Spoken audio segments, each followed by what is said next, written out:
What's up, everybody? Welcome to SLC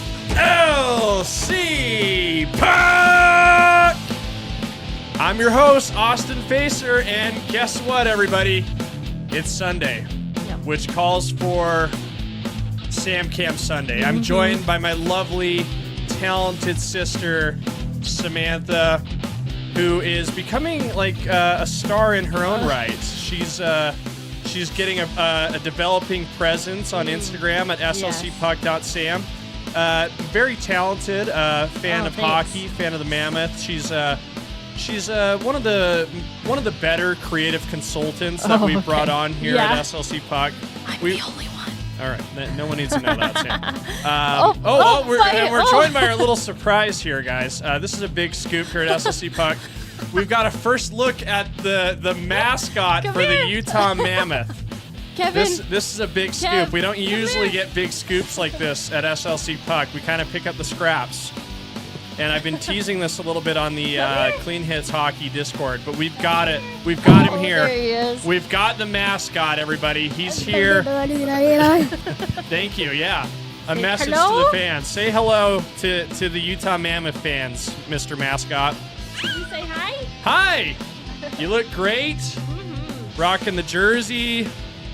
The Mammoth, I think there was a lot of speculation what they were going to do. Were they going to do a caveman named Clubber? Yep. Oh, and this mascot, he's wrecking havoc right now in SLC Puck Studios. This is great. Yeah. This is a real delight. Come here. Let's get another look at the Mammoth here. Let's get the Mammoth mascot over here. His handler's bringing him over right now. There we go. Look at that. If you guys are listening to this on Apple or Spotify, you're missing the benefit of the visual.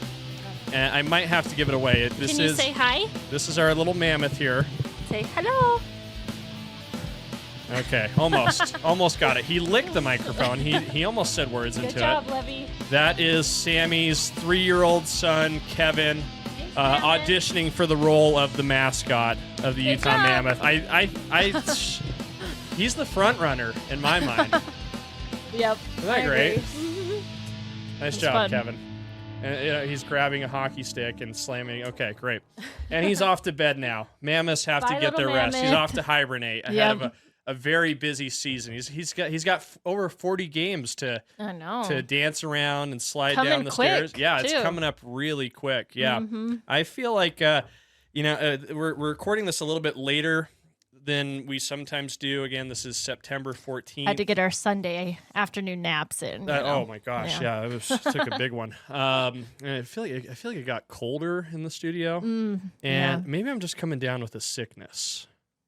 Mammoth fever, maybe? It's mammoth fever, Sam. I've got mammoth fever. I mean, you see mammoth excitement building everywhere. Yes. Speaking of, I got to show you this. Oh, there's more to show? Wow. Yes. Okay. Look at this cute little mammoth. What the heck is that? It's a mammoth. Okay. Yes. SLC Puck Mama is a teacher. Right. And her students are learning about volume. And so they took boxes, and this is called the Volume Zoo. They made different animals out of boxes to Schools figure changed out, a lot from when I was a kid. I don't remember figure out the going volume. to the Volume Zoo. Yes.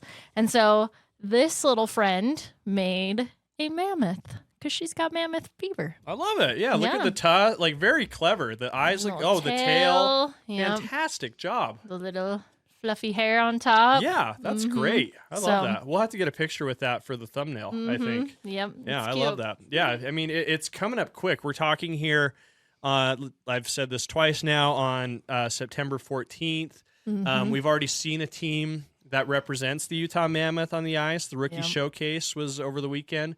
The fellas, how to put this nicely, did not play well in their losses, but we'll touch on that a little bit more in just a second. But we're a week away from seeing the big fellas, the boys who make the real shmoney, who the household names, hitting the ice for the split squad contest at and against the Colorado Avalanche a week from today. 2 games in one day next Sunday. So it'll be a good day. We'll have to skip the afternoon nap. Oh yeah, you're right. Yeah. Well, so we'll have to. Oh dang. All right, that kind of bums. I mean, as excited as I'm about watching hockey, I do like my naps as well. So Yeah, we'll have to get our caffeine fix going to power through the afternoon. Yeah. Then we'll probably do our episode after we watch both the games and talk about our takeaways. And then more dates, October 2nd, preseason home opener at the newly partially completely renovated Delta Center. Lower Bowl should be built out. Yep. That'll be really exciting to see. Hopefully we can get there. That should be a lot of fun. Playing the Kings that night, October 2nd. Like I said, a week from that date, on the 9th, is the regular season opener on the road against the Avs. And then on the 15th, the Mams are back for the regular season home opener against the Calgary Flames. So yes, I don't want to say it's like a sickness. Yeah. It's a fun sickness, if there's such a thing. Like, I don't know. An excitement that's just going. Mammoth fever, though, is really coming around the community. You can see here, I'm wearing my Big Tusk Energy hat, which I'm very proud of. This is the second Big Tusk Energy hat out in the wild. Our friend and supporter Greg Smith has the first one. We love Greg. Yep. Or Greg Smith, or is it Greg Jones? Oh. If I get this wrong, I'm gonna feel so stupid. I'm so sorry. It's Greg Jones. Sorry, Greg Jones is our great supporter of the show. He got the very first one. I hope Greg forgives me for that. But he's got the first hat. Like that's priceless, right? It's funny. I was talking to you about these hats because I was really, really proud of how they turned out. Like, let me just show it off really quick. Like, it's a cream color, got some black hits on it. I know you like this, the Mammoth on the side, Big Tusk Energy. It's got a green under brim, SLC Puck upside down on the back above the snapback. I wanted to look just kind of clean and classic and maybe a little bit vintage. So that was kind of the idea there. But we'll have more drops throughout the season. Again, like I was starting to say, it was funny. I was talking to you in the car about this today, and I was like, "Do you think I'm going to sell a million hats?" And then Sammy with the zinger. Once again, cutting down my dreams. You're like, no, because you're competing with Costco, who put out like 5 officially licensed Mammoth hats for $13. So, damn it, Costco! And that's a free plug for Costco, by the way. I love Costco. They don't sponsor the show. I would never accept a penny from the Costco Wholesale Corporation. You love Costco too much. I love them too much. I'd work for free for Costco if I could. All right, guys, quick break here. I've got to tell you about something we've built just for you. It's called Big Tusk Energy. Now, this isn't just some random merch line. This is our brand. This is the brand that powers SLC Puck. I'm talking hats, hoodies, T-shirts, designed by me for Utah hockey fans who know what they're packing. It's bold, it's fun, it looks dope. It's the kind of gear that makes people go, whoa, where'd you get that? And you got it at slcpuck.shop or bigtuskenergy.com. Free shipping on orders over $79, and we'll have new stuff all season long. So if you're tired of, looking like everybody else and you want to flex your Big Tusk Energy, you know where to go. bigtuskenergy.com. Let's get back to the show. And I think there's a lot of guys on the Utah Mammoth who would agree, Boehner and Gunther. And by the way, that kind of brings me into my segue. I like having you on here, Sam, because you're good for like a social media check-in. Yes. I throughout the day, I'll get like 4 or 5 messages from you just about whatever the players are up to. Yes. Like you're on it pretty good. Now, what were you telling me about Dylan Gunther? He got a hole-in-one. Are you kidding me? So, if hockey doesn't work out for him, he could take up golf. Gunner with the one-timer connecting from deep again. Yeah, we've heard that one before. Yeah, no, I saw this on the Mammoth's Instagram as well. Here's the picture right here. I'm not sure which course this is. This looks like it might be somewhere in Park City. You can see there's Gunner celebrating with the fellas there. There's John Marino. Sorry, and let me there's like a shadow on their faces. Yeah, a little bit of a shadow there. I can make out some and some of the resolution on the SLC Puckovision isn't that great, but there's Kerfoot. I think that's Tanev right there next to Gunther. That's Boehner, Kells. I could tell that's Jersey on the end. This one right here, I'm not quite entirely sure who that is, but Yeah, knocked it in. I'm gonna guess pitching wedge from 140. Gosh, it's really annoying when like guys who are like already good at like one really cool thing like manage to be like good at many things. I didn't go golfing as much as I wanted to this summer. And let's just say I've never come anywhere close to a hole. If I get like a birdie on a par 3, which I don't know if you knew this, Sam, that's in 2 strokes. I've done that maybe. I know that from, is it Mario Golf or whatever? My gosh, do you remember playing that game? I do remember playing that game. It was a good one. It was a good one. Yeah. I think there was a Mario Tennis as well. That was not as fun, golf but was the more fun. Golf was more fun. I agree. Yeah. But yeah, Gunther, I wonder if he ever played Mario Golf. I wonder if that's where he got his chops. Yeah, probably, right? But yeah, he knocked one in, got an ace to close out his summer. So I think that's a bit of a good omen for the team, really. For sure. Yeah, for sure. You just a week away from training camp for, really your second full NHL season, and you knock in an ace. That's it's pretty good. Yeah. I think we can now Sharpie Dylan Gunther in for a big season, and I think that was already in the cards a little bit. What else has been happening in the social media sphere? Clayton Keller just went on the NHL media tour and just looks like he is having the time of his life. Look at that. On the PJ with his ambiguous liquid there and the body armor bottle. Enjoying the view. I've never been on a PJ. It looks nice. Looks like fun. There's a look at the practice facility. Yep, on the PJ. He's they're getting all kinds of fun content for the season. That's a gamer setup if I've ever seen one. Yeah, it looks like a driving simulator or something. There's some kind of silly usually game have him on the iPad. play silly games. Some kind of some fun hijinks there. It looks like he was stacking pucks with this mini stick I saw. Okay. Do you remember? That reminds me. Do you remember back in the day when we went to the All-Star Fan Fest and there was an Oreo stacking contest? Major League Baseball, yes, there was an Oreo stacking contest, and I believe I won. Were you licking the Oreos? No, and stacking them on top. But it was like me and you and like some adults. I won, just so you know. There's a picture somewhere. I'll get it for you. Yeah, please do, because picture it didn't happen. Yeah, and I have no memory of this. I was probably knowing what an immature child I was probably like in tears. You were like 9 years old. Yeah. It probably was very devastating to me that I didn't win. Yeah. Okay, so that's great. That was. And then what else happened? The highlight. It's not on this page, but Veggie did his card signing yesterday. Yeah, and, at Overtime Cards. My brother doesn't love me enough to take me to meet Veggie. I'll be honest, Sam. I didn't know this was happening until they announced that the tickets were already sold out. Yeah, I think they said they were sold out within like 4 minutes or something. It was insane, but it looked like so much fun. Saw lots of familiar faces that got pictures with Veggie. The donors were there. Yeah, and like my biggest note is I already knew that Veggie was like man, like he was a big. Yes, he is. Yeah. Like but seeing him in these pictures next to people that like I know I've like stood next to them and I know where I compare to them, and he is like towering over them. Well, he's like 6'4". I know. He's huge. How tall are you?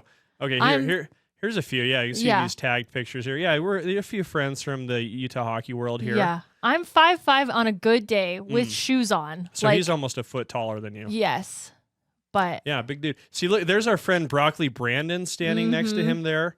Even with the broccoli head, he's still towering over Broccoli Brandon. Yeah. Yeah. Big guy. So. Yeah. No, I mean, you get the feeling like, 6'4", like he's ripped too, by the way. Well, then, yeah. And like, imagine standing next to him, like with his skates on. Like, oh, yeah. He's got to be like pushing 6'6", maybe 6'7". And then with all the pads, he takes up a lot of space in net. Yeah. That's good. Yep. And you kind of got to think like, if he was to skate out, he could throw the body around. Yeah. Can you imagine him on defense? He could clear out the front of the net, and he could lay the hammer if need be. Yeah, but I'm glad he's between the pipes. Yes, he's good at it. Yeah, again, takes up a lot of space. So big season for Veggie coming up. Okay, so you're mad at me for not taking you to Overtime Cards, something I was unaware of until it was impossible to get tickets. What else has been going on? Any other takeaways from social media lately? We've seen a lot of looks at the new practice facility from rookie camp this last week, which has been so fun. It is beautiful. Like, I don't even know how to describe it. And this is just like from the pictures and stuff we've seen. Like, I'm sure in person it is just like, wow. Yeah, you know? I've heard the guys describe it as crispy. I think I said that last episode. So I mean, that's going to be like the number one question that they ask the fellas when, you know, the veterans and the big boys roll into training camp, which starts on Wednesday, the 17th. So they're going to ask them, how was your summer? And Dylan Gunther's going to say, pretty damn good. I got a hole-in-one last week. And then what do you think of this facility? And they're all going to talk about how great it is and how awesome it is. So I'm excited to get in. I'm sure I'll get in at some point soon. Obviously, you know, I helped the Mammoth out with the youth program, and I think that's a big component. We're getting so close to an adult women's learn to skate. Really? Because I keep seeing them post, like they posted today about an adult clinic, all ages, all gender, like everyone. But it was more for people that are experienced, you know? So I'm like holding out. I'm sure it's going to come soon, and I'll have to run somewhere and buy gear, but we'll figure it out. It will be fun. So this is my plug to the Utah Mammoth. We want a women's learn to play hockey. Please and thank you, adults. Yeah, this is the big subplot we're working on for SLC Puck. Sammy plays hockey for the first time as are you 30? How old are you? 30. You're 30. Okay, cool. Good to know. Yeah, well, that'll be fun. Yeah, I hope that happens. Yeah, I saw they are doing a co-ed one, like you said, for people with a little experience. I'm hopeful it's coming soon. I think it is. I'll put in a good word for you. But yeah, let's get back to the guys who know what they're doing, you know. Obviously like I was saying, you know, a team representing the Utah Mammoth was on the ice this week. I heard one description of the games played in the rookie showcase out there in Colorado. Someone I know who was watching the games closely described them as a joke. Like the boys didn't play particularly well. I think they... Well, because at that point, like, are you playing to win or are you playing to stand out? Yeah. To make the team, you know? I don't know. It's a hard thing to juggle, I guess. Yeah, it could be. Yeah, you know, I didn't watch either of the games because, you know, I wanted to have a life this weekend before we really dive into the next 6 or 7 months of, you know, going full steam ahead. I think they blew a lead to the Avalanche prospects in their first game, lost 5-3. And then their second game to the Golden Knights, they were shellacked, lost by a touchdown, 8-1. Yeah, Tij Iginla scored the one goal for the Mammoth prospects. So I guess that's a noteworthy takeaway. But yeah, no, you're right. And you know, I was reading Cole Bagley's game stories on KSL Sports. I think he might have been the only one who managed to who drew that assignment of watching those games. I'll have to text it. I'll have to ask him about how sitting through that 8-1 game was, watching it on a you know, dinky little broadcast. But you know, like they were coached by the guy who's the Tucson Roadrunners coach. His name is Steve Potman, and he's like, you know, what I tell these guys now is like, you just play a simple game. You know, I think Michael Scott said it. He didn't say this, but I think Michael Scott said it best. You know, KISS, keep it simple, stupid, and you know, kind of reading Cole's game story and just seeing some clips on social media. I think maybe you're right. Some guys were probably playing to stand out. Yeah, I think it was the Avalanche game.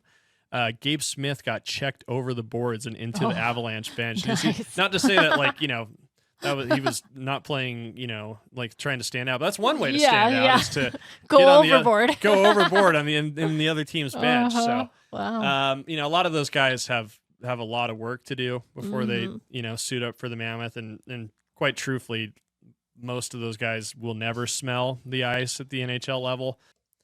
What's up, guys? Hey, just want to remind you, we've still got the Big Stick and Gloves Energy giveaway going on at slcpuck.com. Here's the deal. We're giving away a pair of player-issued gloves and a stick to one lucky winner. Yes, it is pretty sick, right? Here's what you got to do to enter, all right? It's super easy. Just head to slcpuck.com. That's my Substack. That sends all the content right to your inbox. Subscribe for free. No spam, no junk, no filler, just killer content right in your inbox. As soon as we hit 1,000 subscribers, we'll draw the winner live on Instagram or X or something within 48 hours. You don't need to be present to win. We'll contact the winner directly. No purchase necessary, right? This is not sponsored, endorsed, administered by the Mammoth, the NHL, Nick Schmaltz, whose gloves and stick are up for grabs. We're doing this SLC Puck solely just to give a hardcore hockey fan a super sick giveaway. Again, just go to slcpuck.com, drop your email. Easiest giveaway you'll ever be a part of. We're at about 407 subscribers right now on the Substack, so we got a ways to go. Tell your friends, tell your family. We're not drawing a winner till we get to 1,000, so the more people you get involved, the sooner we'll give this bad girl away, all right? Awesome prize here. So anyway, let's get back to the show. Yeah. And it just speaks to like how insanely hard and like what a level up it is. Like what freaks you'd have to be to play in the NHL. Tij's goal though, I thought was pretty good. Our good friend Brian managed to steal the clip here, put it on social media. So we'll just check out Puckovision here. We'll wait for it to play again. So he gets a feed from Shimashev. He's top of the circle there, skates in a little bit. That Golden Knights defender, 57, you get the feeling like he could have stepped up a little bit, but Tij is a big boy. He had a full head of steam. He is probably scary when he, really gets going. And I can't tell who's in front of the net right here for the Mammoth prospects, like creating the screen, but he did a freaking incredible job. And I believe, just looking at this video, I think Tij goes top right there, just like a really unreal shot. No chance the Golden Knights goaltender could have seen this. So that's what you want to see from your first round draft pick from a year back. So I think Tij really, really, really wants to make the NHL club this year. The option for him is to make this team or go back to play for the Kelowna Rockets and just slaughter and just obliterate. I think he was on pace to score like a zillion goals last year before he got his hip surgery. And it's like, is that really like good for you to like go back to juniors, when you're like a guy who probably better than everybody, like he probably should be playing in the AHL, but he can't because he's younger than 20. So like for him, like it's NHL or bust kind of. I'm sure he really does not want to play for sure at the junior level, especially after spending time rocking the Mammoth gear. He was at the other rookie showcase, getting his pictures taken, doing all he was representing like the first one that we saw in the full. And he looked good. He looked he fills out the uniform really well. So I think he's one of those guys who's going to be really gunning for a spot at training camp this week. So I think he's maybe feeling the pressure there. But I threw this out to you as a bit of a talking point before we got rolling. I'm curious to get your thoughts now that we have the microphones on. Yes. Who do you think is under the most pressure as training camp begins this week? Any names come to mind? Yeah, I have a couple in mind. First one, I mean, both of these names, I hate to say it because I really like both of these players, but Spicy Tuna, I think you're gonna have to really pull through and work hard. We love Spicy Tuna. We saw Spicy Tuna a couple weeks ago now, and he's awesome, and we love a good Spicy Tuna fight too. Oh, who doesn't? It kind of hurts me that you would say that about Spicy Tuna after he so kindly took a picture with me and the mascot there. That's the mascot outside of the costume. Yeah, right there. But I think you're right, and I think the writing is a little bit on the wall there for Spicy Tuna, especially when bringing in Brandon Tanev. Yeah, a guy who kind of does a lot of the same things, and maybe has a proven track record. That's a little bit more impressive, I guess you could say. I think it's going to be kind of a heavyweight slugfest between those two. Oh yeah, in training camp. But I think it's going to be fun to see the two of them together too. Because like they are so similar. Yeah. Like they're like the Bash Brothers. Exactly. Yeah. They remind me of the Bash Brothers. 100%. I mean, that would be a pretty killer, grinder line, to get those guys on the fourth line banging bodies. I don't know how possible that is, but I mean, that would be pretty electric, pretty good theater. But I think that's a good one, Sam. I do think OB is under the gun. I think there was like a lot of fanfare that helped him get that 3-year contract last year. But I think this is a team now that's like, we're not just like selling tickets. Like we're doing things that are serious, like they shipped off, two of the other big fan favorites, Josh Doan, Michael Kesselring to Buffalo to bring in JJ Peterka. So, I think now like they're going to start acting like a serious hockey team. And that means like doing stuff that hurts guys' feelings and doing stuff that hurts the fans' feelings sometimes. Like heartbreak's just a part of the business. So I think OB is aware of that. And I think there's probably been some really honest discussion with him and the coaching staff. He and Andre Tourigny have like a lot of experience together. I don't know if you knew this, but Andre Tourigny Bear was coach in juniors when he was in the Quebec Major Junior League. Ocean. And I think they might have been together somewhere else along the way, but they were definitely there in Quebec. So, I think they can have those honest discussions with each other. Sure. But Andre Tourigny has said this. He's like, there's two things. We're separating this. I'm separating how I view you as a person and how I view you as a player. As a person, I'm sure Andre Tourigny's like, I love you, Obi. You're the dude. I like having you here. As a hockey player, I have a responsibility to put the best players on the ice, and we can't blur the lines here at all. So for sure. Yeah, I think that's a good one. I think he's there's a lot of pressure there for sure. Who's your other name? I have a guess, but let's hear it. The goalie race, ultimate goalie showdown, so to speak. Yeah, in the Mammoth world, like we don't know what's gonna happen there, and I want Connor Ingram to be successful, It's the feel good story.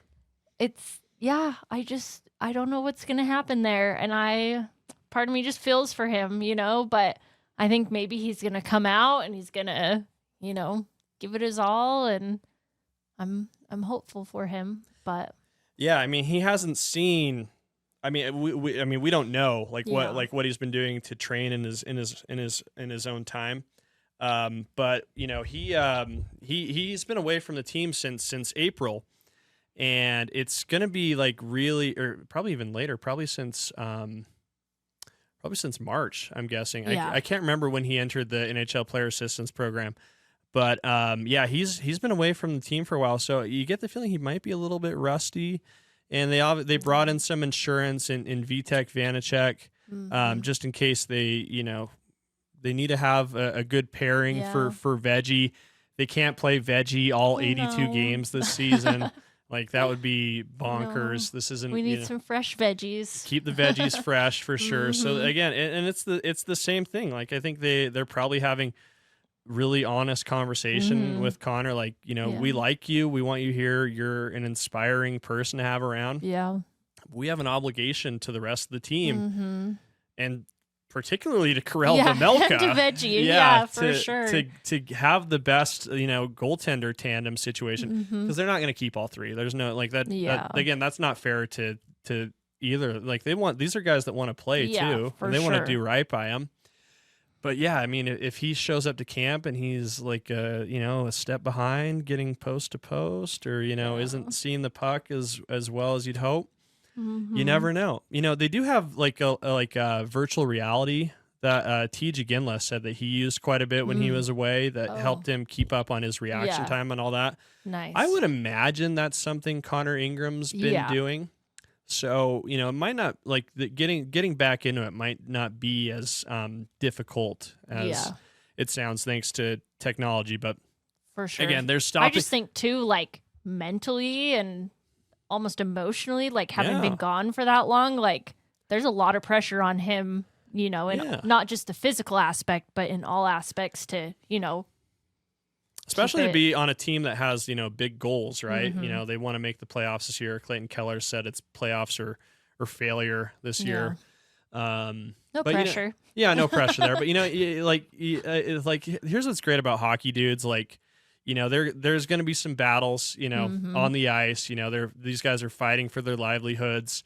But in the locker room, it's like the boys are together. Yep. There's going to be laughing. There's going to be joking. They're going to be hanging out on the golf course. Yep. They're gonna eat all their meals together during training camp. They're gonna be hitting the road together. The camaraderie factor is huge. And I think that's something that is going to be really good for a guy like Connor Ingram. But again, he's got to perform on the ice. Yep, so for sure. Yeah, I think those are two really good names, Sam. I'll give you one more. Okay.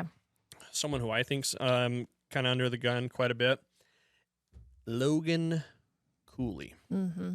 And I think when you just consider the fact that the contract extension hasn't been signed yet, the tremendous pressure that I get the feeling he puts on himself. I think he and Clayton Keller are very similar in that regard. Dylan Gunther to me strikes me as like pretty chill, pretty low key, but he's he can just like casually. I know he could just hit a hole in one like it's nothing, or score a one timer, But I think he works hard too. But I think Logan Cooley is hard on himself and like expects a lot out of himself. Very competitive guy. He's been really interesting this offseason too, because you haven't really seen too much. Yeah, he's kind of been flying under the radar a little bit. Yeah. He's probably been working really hard, and, sure. But you just haven't seen what he's been up to as much as some of the other players. I did see him I don't know what the full context is of this, but he was wearing like the Raising Cane's jersey, and like he had this highlight where he like made a kick pass like behind himself to get an assist in like some kind of like pro-am game or something. Again, wearing Raising Cane's jerseys, pretty chill, pretty cool, I think. But and I think with the extension kind of still being talked about, with the we don't know if there's any ink on any page, for any of that. We don't know what the Mammoth are looking for, what he's looking for, what the impasse is between the two. I think he wants to show up and have a great camp. He's getting an opportunity to be the top line center this year, we believe. So, I think Cooley is showing up and again, like you said, putting that competitive drive on full display.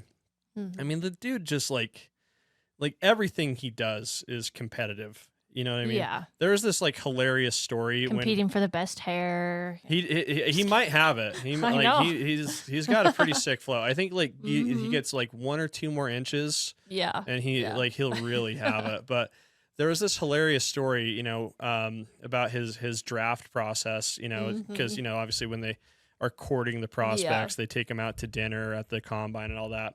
And apparently he was felt a little stiffed by when Bill Armstrong took him out for pizza, and the other prospects that got a dinner date with Bill Armstrong got steak, surf and turf, shrimp cocktail, and there's this just hilarious story where Cooley again felt jilted, wasn't being taken seriously. I got to take this guy out too. We'll just go get pizza. Yeah, this other dude got a frickin' T-bone, and I get a calzone. And some garlic knots. What's going on with that? So, anyway, that's my pick. But I think if I had to pick between the three, who's kind of feeling the most pressure, I think you nailed it with your first one. I think it's probably Liam O'Brien, because I think the other 11 forward spots. Let's just look at the projected line combinations on Daily Faceoff here. I think these other projected spots are pretty much solidified, but there's one spot that I think is still up for grabs, and it's Liam O'Brien's on that fourth line. You're right. It would be a ton of fun to see Brandon Tanev, Kevin Stenlund, who's got a little stink in him too, by the way. Yeah. And Liam O'Brien on a line, but our boy Tij wants that spot. Daniil But, Kailer Yamamoto. Let's not forget Michael Carcone. All those guys have a little stink. Yeah, Michael Carcone was going to be my honorable mention. Yeah. Pressure's on him too. He said he wasn't going to come back, and then, kind of ate a little crow. Yeah. Yeah. So that's some big pressure to come out and show them what you've got, Yeah, it's going to be a very intense week, and I'm excited again. We'll talk to you guys again on Wednesday. We'll have some sound out of training camp, I'm sure. So that'll be a blast. So anyway, we appreciate you guys for tuning in. We'll have a lot more stuff. Mammoth Fever is alive and well. One more thing I should plug you. Let me just mention, Sammy does some Disney travel planning, Wonder Maker. She's got that QR code below her on the Sam Cam. So if you want to plan a Disney trip over UEA weekend or something, hit Sammy up. She can take care of you. But otherwise, thank you guys for tuning in to SLC Puck. Don't forget to like, comment, subscribe. Head to BigTuskEnergy.com to get a sick hat. Sorry, I can't do $13 like Costco, but everything goes to supporting the show and all the fun we have planned for this season. Follow Sammy at SLC Puck, Sam on social media. You can follow the whole show at SLC Puck on across the board. And like we said, we'll talk to you guys soon. Thanks for tuning in.